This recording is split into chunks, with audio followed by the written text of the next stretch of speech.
আবুধাবিতে বাংলাদেশ দূতাবাসের উদ্যোগে উদযাপিত হল বাংলা নববর্ষ 1432। অনুষ্ঠানে অংশ নেন আমিরাতের বিভিন্ন প্রান্ত থেকে আসা প্রবাসী বাংলাদেশিরা।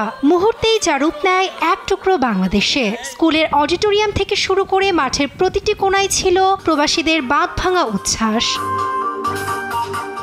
আগত দর্শনার্থীদের জন্য বসে বিভিন্ন পণ্য ও সেবার আকর্ষণীয় স্টল।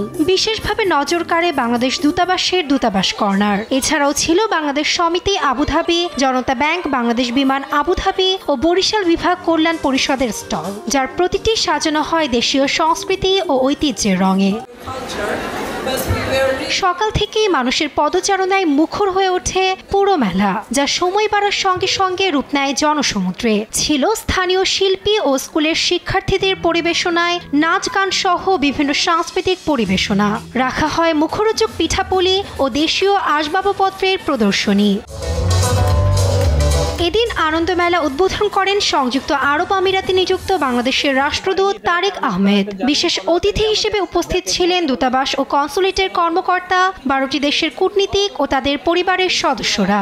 নতুন পরিবর্তনশীল সমাজে, আমাদের নতুন বৈষম্যহীন সমাজে আমাদের বাংলাদেশ দূতাবাসের এই প্রথম আয়োজন। আমি আশা করি আপনারা সকলে এনজয় করছেন। পুরস্কার বিতরণের মাধ্যমে শেষ হয় দিনব্যাপী এই আনন্দ আয়োজন। নিউজ ডেস্ক, দেশ টিভি।